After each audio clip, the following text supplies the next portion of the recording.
मातृरूपेण संस्थिता नमस्तस्यै नमस्तस्यै नमस्तस्यै नमो नमः। बोलिए हरे कृष्ण बोलो हर हर बम बम हर हर बम बम।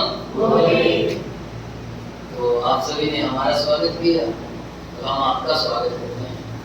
आप सभी का किशोर युवा अकेडमी में स्वागत है। और हमारे भाई का नाम बड़ा अच्छा है, किशोर। एक तो नाम हो गया, ऊपर से किशोर, नाम भी नहीं लगता। किशोर होते हैं जो कुछ ना बच्चे होते हैं ना ही जवान होते हैं, बीच की जो अवस्था है उन्हें किशोर कहा जाता है। और ये जो योगा अकेडमी है ये उसी किशोर अवस्था को प्राप्त करने के लिए है। कोई वो किशोर अवस्था प्राप्त हो जाए, और वो किशोर अवस्था प्राप्त तब होगी जब हमारा शरीर जड़ नहीं रहेगा। अभी जो हमारा शरीर है ना सबका जड़ हो गया। जड़ होने की वजह से जॉइंट पेन हो जाता है। शरीर का जो हिस्सा जिसमें अच्छी तरह से ब्लड सप्लाई नहीं होता, जिसमें अच्छी तरह से खून नहीं पहुंचता, वो जाम हो जाता है। योग का काम क्या है? थोड़ा हिलना डुलना, जैसे उठाना जरा ऐसे करना, ये सूक्ष्म व्यायाम। अब इस तरीके से करना। जब आप योग कर रहे हैं ना, लेकिन मुझे विश्वास है कि आप योगी तो हैं, लेकिन आपको जो मैं नई विधि बताऊंगा सूक्ष्म व्यायाम की, ये आप 100 नहीं कर पाओगे। अगर तो कहीं ब्लॉकेज हुई तो आप 100 नहीं कर पाओगे। अगर आपने 100 कर दिए, इसका मतलब ये हुआ कि आप काफी फिट हैं, काफी ज्यादा। ऐसे करिए हाथ, थोड़ी कलाई ऐसे करें। अब करके देखिए, 1 2 3 4 5 6 7 8 9 10 11 12 13 14 15 16 17। हथेली पीछे को ऐसे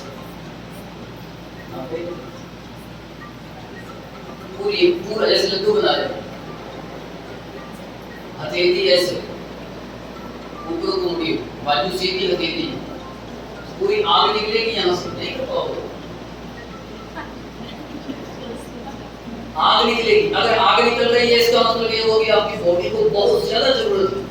इसका मतलब नाड़ी ब्लॉक है। होगी बाजू में करो, आपके हाथ सीधे हैं, ऐसे ऐसे आप 200 करो, ये गलत है। ऐसे अब कर दीजिए, ऐसे हाथ है, अगर ऐसे करो ऐसे तो 500 कर लो। विधि यूं ऐसे नहीं, ऐसे नहीं, ऐसे हाथ सीधे और यूं फिर धीरे अब करो 100।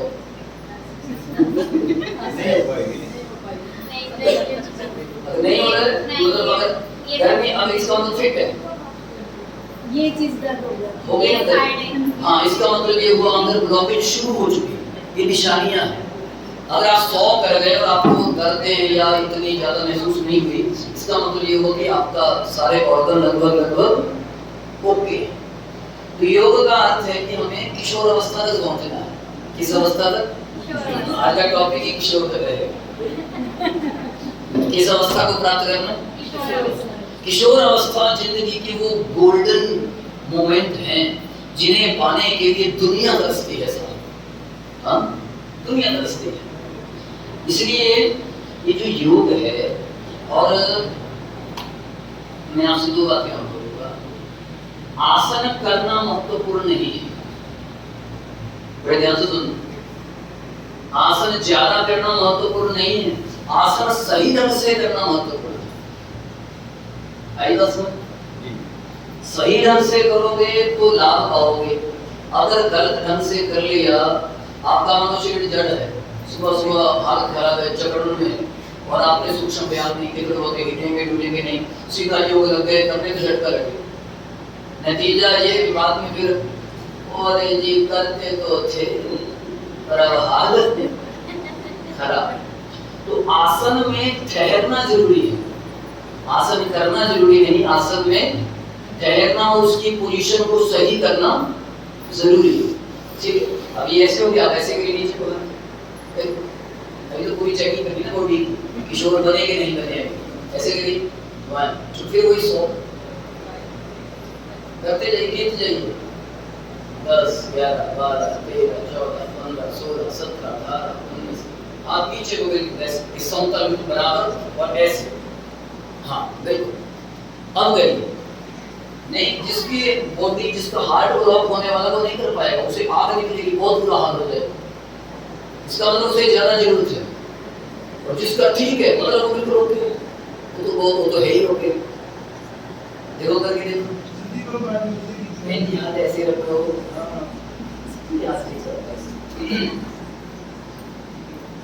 ये पॉइंट यस, ये नीचे पूरा बोलना है, ऐसे ऐसे ऐसे नहीं, यस यूं यूं, चीटिंग नहीं करनी। ये देखो मेरे को तो हाथ सीधे, ये देखो निकल रही यार, जिसके नहीं निकल रही समझो वो ओके है, समझो वो, और जिसके हो रहा है समझो कुछ मामला, इसका मतलब उसे ज्यादा अभ्यास की, ज्यादा प्रैक्टिस की, और जिसे है उसे वही रहने के लिए डेली करना पड़ेगा ताकि उसे पीछे ना पोजीशन हो। तो योग जो है ये तन मन और धन और जीवन को आनंदमय बनाता है, ठीक। और योग का असली जो उद्देश्य है, ये आसन तो बहुत पहले की अवस्था है, योग का जो मूल उद्देश्य है वो स्वयं से जुड़ने का है। अपने से हम तभी जुड़ पाएंगे अगर हम स्वस्थ हों, अगर हम किशोर होंगे। जो किशोर होते हैं, जब हम लोग किशोर थे, बच्चे थे, तो आपस में लड़ते थे, कुछ फील नहीं होता, 2 मिनट पहले लड़ेंगे उसके बाद फिर ही बैठे। तो वैसे ही जब हम धीरे धीरे अभ्यास करते रहेंगे तो हमारा मन बिल्कुल शांत होगा। जब मन शांत हो जाएगा फिर तो आनंद ही आनंद है। अच्छा, इसीलिए एक और ऐसे करिए, ऐसे करिए 100 बार सीधी करो, कोहनी सीधी, ये अपने को चेकिंग के हम करते जाइए, बिल्कुल गिनती करते जाइए, करते जाइए। अगर आप बड़े आसन नहीं कर पाते हैं, कि मान लो अब किशोर जी कब से अभ्यास कर रहे हैं, कि जब वो ऐसे आसन नहीं कर पाए, तो ये सूक्ष्म प्राणायाम, ये सूक्ष्म आसन आपको घर में डेली करने हैं। इनका परिणाम देखेंगे, आप कठिन से कठिन आसन भी बड़े आराम से आप कर पाओ। अब देखना यहाँ दर्द होगी, बाजू सीधी रखो आगे पर, ऐसे, बहुत अच्छी, बहुत बढ़िया। इसका अर्थ ये हुआ कि आप रेगुलर आ रहे हैं, अगर 100 कर पा रहे हैं, इसका अर्थ ये हुआ कि आप किशोर अकैडमी में रेगुलर। ये तो हो गए जी, सो अरे ये सो, ये तो बताइए तो बोलो बोलो हर हर महादेव, बोलो बम बम भोले। हमारे जितने भी देवी देवता हैं, अब सामने हनुमान जी खड़े हैं, क्या क्या क्या स्वरूप बनाया है, क्या 6 पैक है, क्या हमारा कटिंग है शरीर की। महादेव जी को देखना, उनका शरीर ऐसे लगता है जैसे पूर्ण योगी का शरीर, क्योंकि प्रतिदिन योग करते हैं। तो हम आप लोग भी अगर जीवन में कुछ काम अपना लें योग के, तो जीवन आनंदमय बीत जाएगा। अच्छा, भगवान श्री कृष्ण जी गीता में अर्जुन को समझाते हैं, हे अर्जुन, योग कर्मसु कौशल, योग है वो आपको कर्मों में कुशलता प्रदान करेगा। अब देखो अर्जुन योद्धा है, इतना बड़ा धनुर्धारी है, लेकिन फिर भी उसके सामने एक ऐसी कंडीशन पैदा हो गई कि वो आतताइयों को देख करके घबरा गया।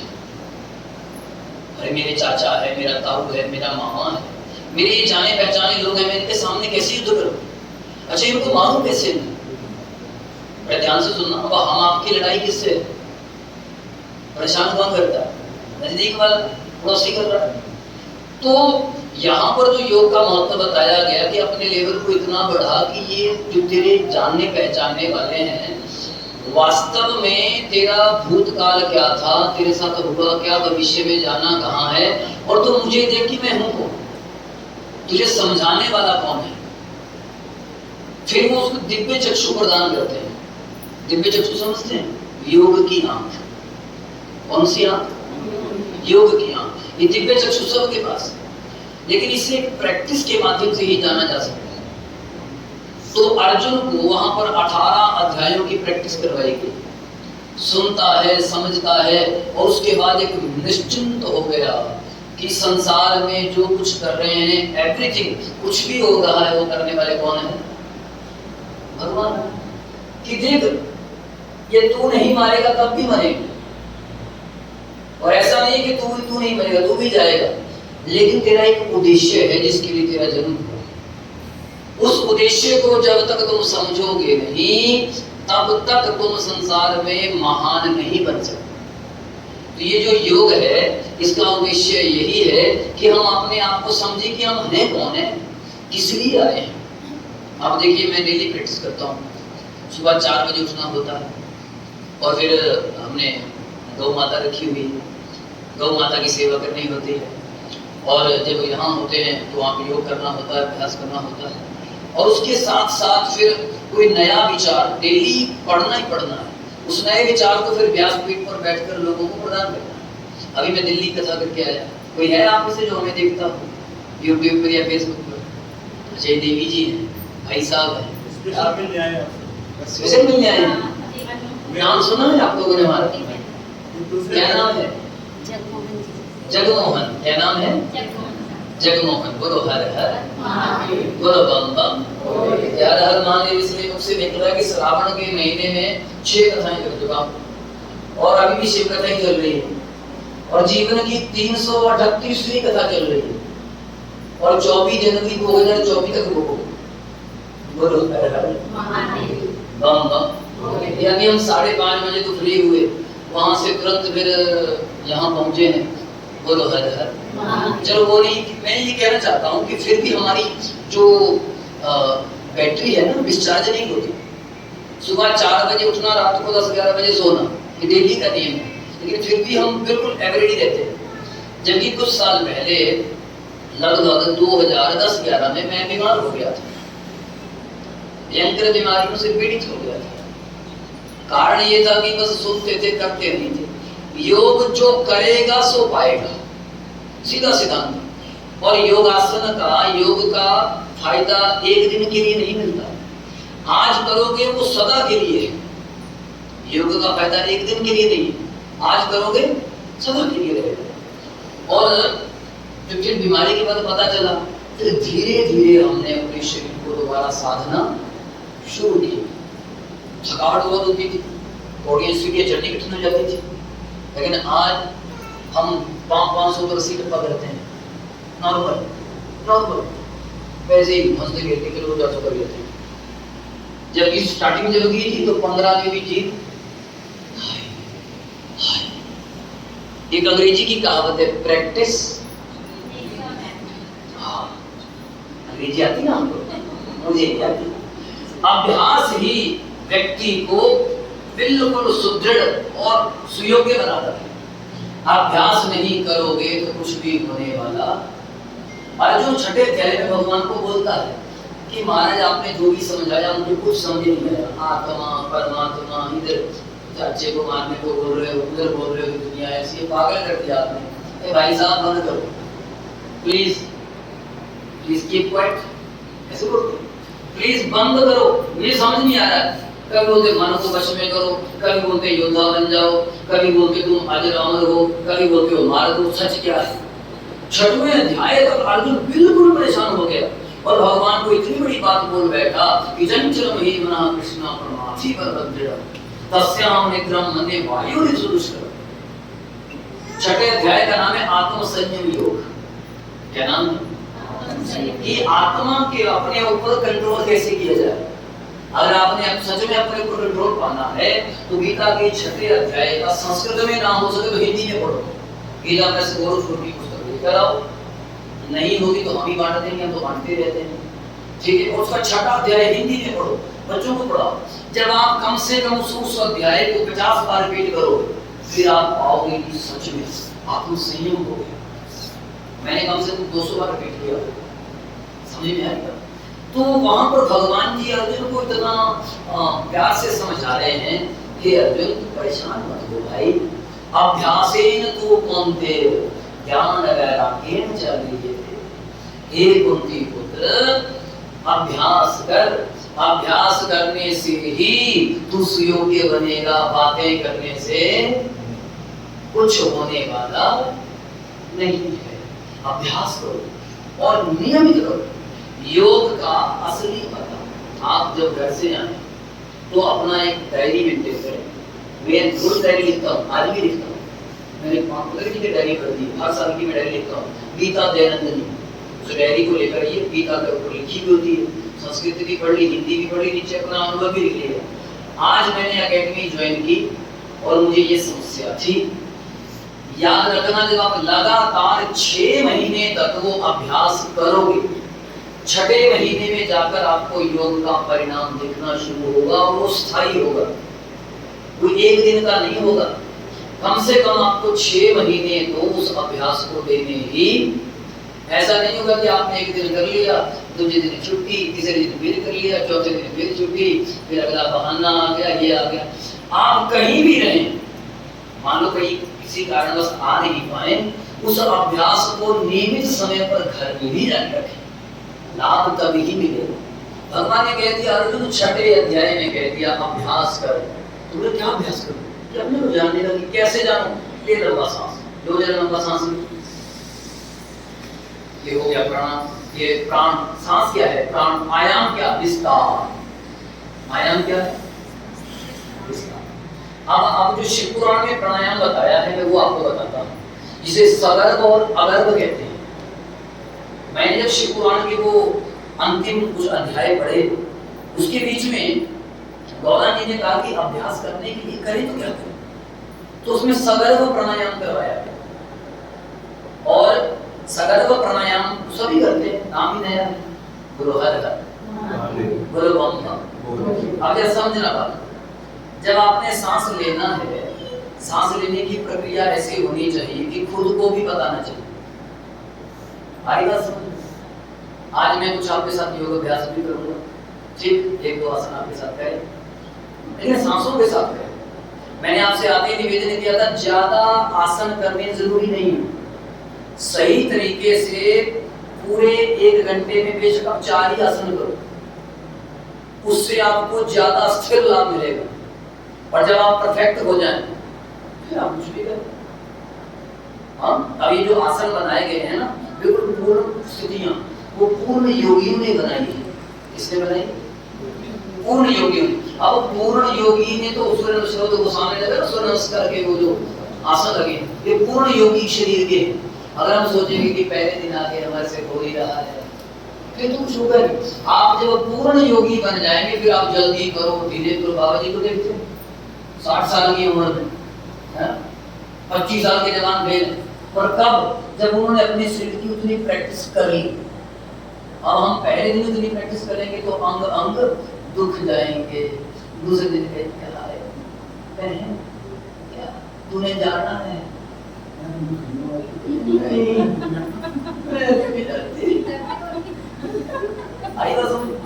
लेकिन जब आप आराम से इसको एंजॉय करोगे कि हमने अपने शरीर को साधना है, और देखो हम बूढ़े हैं, हमारी उम्र भी बहुत है सब, और आप लोगों से तो शायद ज्यादा ही होगी। बोलो बम बम। इस बूढ़े शरीर में भी अभी जवान लग रहे थोड़े बहुत है। बोलो हर हर बम बम। आप प्राणायाम का एक तरीका करेंगे और उसको आसनों के साथ करने का प्रयास करें। जैसे हम कहते हैं, अब कितने लोग हैं जो पद्मासन लगा लेते हैं?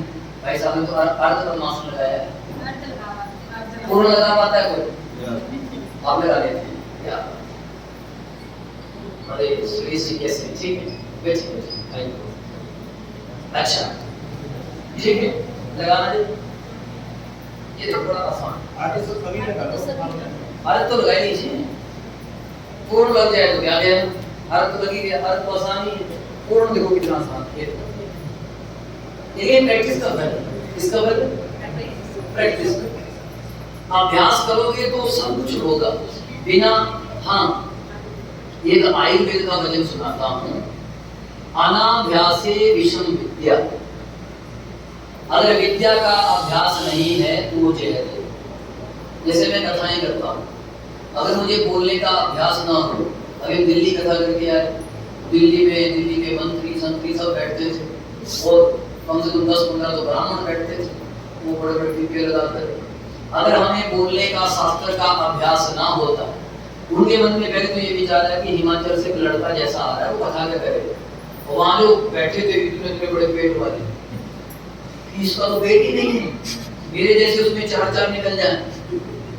और जब कथा हुई तो अगली कथा की वो डेट मांग रहे हैं कि जी कृपा करके दूसरी मांगे 24 में मिलेगी, अभी तो टाइम नहीं। तो कहने का अर्थ ये है, अगर अभ्यास ना होता तो वहां पर कुछ बोल अनाभ्यासे, बोलिए अनाभ्यासे विषम विद्या अजीर्णे भोजनम विषम। देखो भोजन अमृत है, क्या है, लेकिन अगर भोजन पचे ना, भोजन खाना जरूरी नहीं है, खाना पचना जरूरी है। खाना महत्वपूर्ण नहीं है, खाना पचना महत्वपूर्ण है। अगर पच गया तो वो शरीर को एनर्जी देगा, शक्ति देगा। अगर पचा नहीं तो वही अन्न जहर बन जाता है।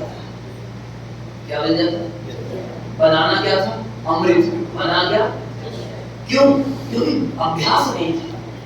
अच्छा, एक और वचन आपको बताऊं, आजकल बड़े यूट्यूब पर घोटाले चल रहे हैं कि घी नहीं खाना चाहिए, दूध नहीं पीना चाहिए, पता नहीं कैसे कैसे चले रहते हैं वो। हाँ, वो घी मत खाइए जो भारतीय नस्ल की गऊ का नाम, जर्सी गाय का है या भैंस का है, वो हानिकारक है। लेकिन भारतीय नस्ल की गऊ है, उसका जो दूध है अमृत है। हमारे आयुर्वेद में लिखा है कि ऋणम कृत्वा घृतम पिबेत, कर्जा करके भी घी पीना चाहिए। एमएस की शोध में लगा कि भैया कई लोग तो मना करते हैं घी ना खाओ, ये ना करो। हमारा जो ये शरीर है ना, अंदर जब खाना जाता, अंदर है जठराग्नि। क्या है अंदर? इसे आधुनिक भाषा के लोग तेजाब कहते हैं।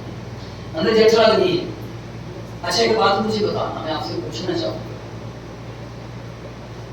आग जलाने के लिए अगर घी डाला जाए तो वो जलेगी या बुझेगी? जोर से बोलो। जलेगी।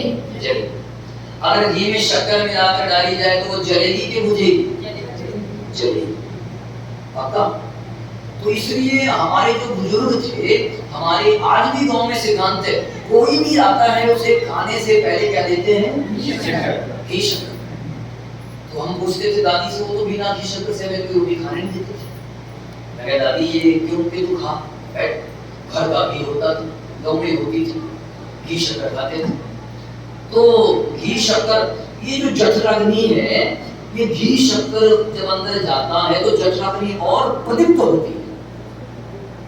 जरूरत से ज्यादा तो हर चीज हानिकारक है। ऐसा मतलब ये नहीं कि किलो शक्कर किलो घी खा लो, वो अपनी जठराग्नि पर डिपेंड है। अगर आगे ज्यादा लगी तो हो नहीं जाए, अगर आगे थोड़ी सी है तो थोड़ा सा ही खाना, 1-2 चम्मच, 1 चम्मच शक्कर का, 2 चम्मच घर के घी के, तो वो जठराग्नि का काम करेगा। लोगों को जो अपच रहता है ना, रोटी पचती नहीं, वो अंदर जठराग्नि को तब तक नहीं मिल रहे, क्योंकि लोगों ने घर का घी खाना, बाजार का खाओगे तो हम गारंटी नहीं देते, पर ये की तरह थोड़ा बहुत लाभ कर सकता है कहीं ना कहीं, ना के बराबर। बोलो हर हर महादेव, बोलो बम बम बोले, हर हर महादेव, बम बम बोले। आप समझ रहे बात को जो मैं कह रहा हूँ? इसलिए ये क्या हमारी संस्कृति थी, लेकिन ज्ञान ना होने की वजह से अब लोग अज्ञान के रास्ते पर चल पड़े हैं। आपकी जानकारी की एक और बात शेयर करूं, फिर सदर का प्राणायाम करते हैं।